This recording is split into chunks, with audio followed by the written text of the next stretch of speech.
Hi friends. పొద్దునే చేనికి వచ్చిన friends, ఎందుకంటే ఈ పందుల బాధ బాగున్నది. అయితే చేనికి వచ్చినాం పొద్దున. అది నైట్ వచ్చేసి మన అది మైక్ పెట్టిన దాన్ని అంటారు బొంగ పెట్టిన ఇక చూడండి మా ఇది ఎట్లా ఉన్నాయి పూలు, మా కంది పత్తి.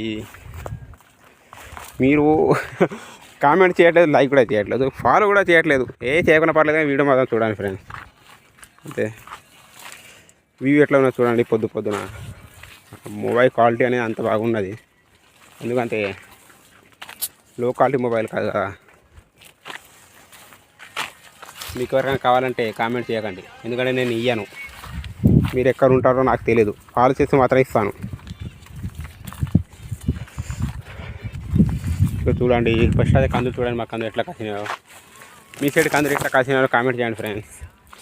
ఇది మా పత్తి ఆవు, 2 సార్లు ఏరినాం, 34 కింటాలు వెళ్ళింది, ఇంకా వెళ్తాం,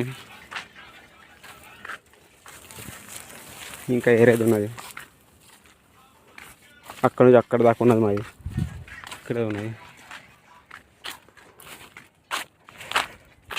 ఏం చేయాలి ఫ్రెండ్స్, రైతులం పొద్దున్న లేస్తే చేనికి రాబడుతుంది. స్టడీ అనేది అంతగానం సెట్ కాలే సీదా మన అది లెక్క నాకు లెక్క అనేది బాగుంటుంది ఫ్రెండ్స్. అందరూ మన డిగ్రీ బీటెక్ ఇట్లా చేస్తారు, నేను ఓన్లీ 10th క్లాస్లోనే నాకు ఒక్కటి పర్ఫెక్ట్ జాబ్ దొరికింది ఫ్రెండ్స్. అది వచ్చేసి ఫార్మింగ్, అంటే అగ్రికల్చర్లో సైంటిస్ట్ అన్నట్టు. ఇక నేను అగ్రికల్చర్ సైంటిస్ట్ నేను.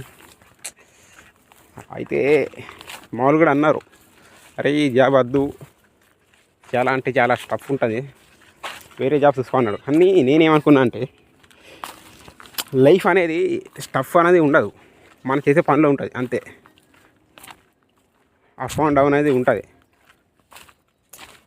మన ఇప్పుడు ఇంజనీర్ ఉంటాడు, ఎవరెవరు ఉంటారు, అలా కాలేదు.